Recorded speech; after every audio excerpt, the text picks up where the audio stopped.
remember at the beginning, I was sitting in Hetty's office one day, and we were the physiotherapist, and we were doing an exercise where I had to put my hand in a box, my right hand, and then I had to do certain stuff with my left hand, looking, they call it mirror therapy,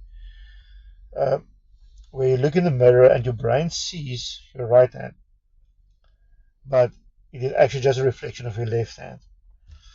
And Chucky started screaming out of his imaginary lungs. He really performed. And we stopped, and she asked me, is it the hand in the box, or is it the hand in the mirror? I said, but what's the difference? Because it's hurting, it's burning, he's not liking this. And she says it matters because it is the way that your brain is trying to deal with this. So Chucky did this a lot. It always felt that he was out to get me, and we were always working opposite each other, until I got to a place where I had to learn to forgive myself. I had to learn to accept what was happening to me. And only when that started, I got to a place where I could say, but listen here, Chucky, I still love you. Although you don't want to be part of my body, I still want you to be part of my body. I don't want you to be an ass about it, but I really want you to be part of my body and be able to use you again. And somehow we're going to have to work through this so that we can understand each other, so that we can love each other and care for each other.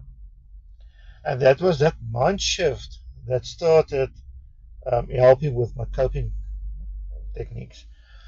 To know that, listen here, he is in anguish, he is in pain. And instead of always getting angry at that, try to understand that, try to see the triggers, and try to minimize that same triggers. If I know that I need to go into a shopping mall and I get anxious and it starts to pain and burn because I'm anxious, then either I shouldn't go into the shopping mall, or I should have something in place, put music in my ears or whatever, to deal with the anxiousness so that you can start to relax. And at some point, we eventually found each other. Yes, we still get angry at each other. We still get on the opposite side of things. He still does things that I don't want him to do, or don't do things that I want him to do. That still happens. But I learned to pace myself, and I learned to love him despite whether he wanted it or not, whether he wants to be part of a body or not. Again, when that same day that I was at the ST, I told her, listen, can't we just amputate my hand? This is getting too much. I can't deal with this anymore. And I spoke to somebody the other day that said that she also a lot of times feels like amputation might be a better way. And she looked at me and she said, we can amputate, but tell me this, if we amputate and you develop phantom limb syndrome and the pain is still there but your hand is not, how is that going to help you?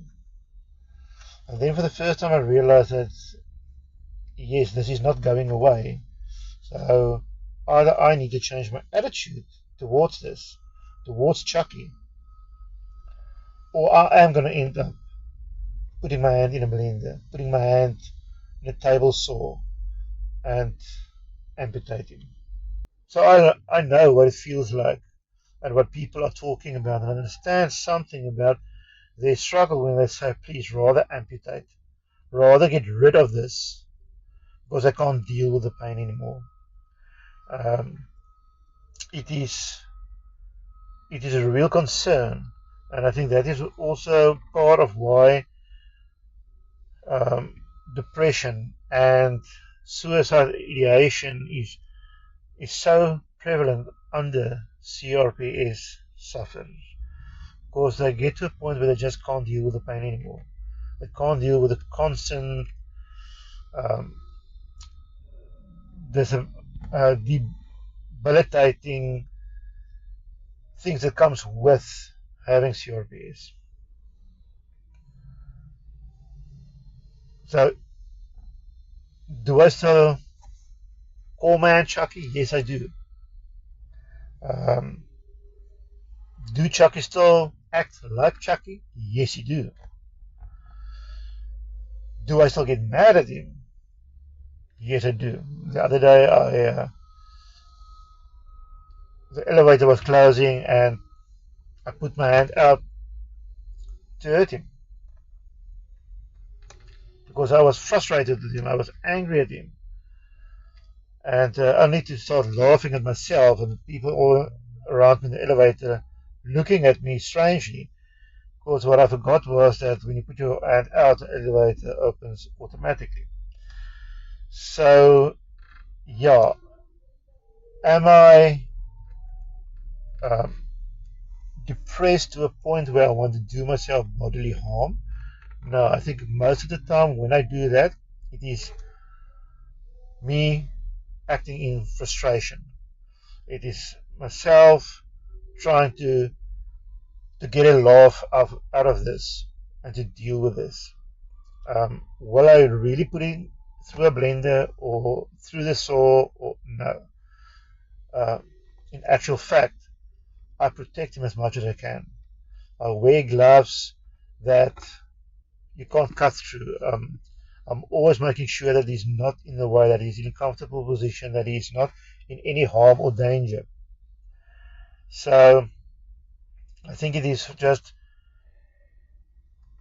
me finding a way to deal with this in a humoristic way, so that it becomes more manageable.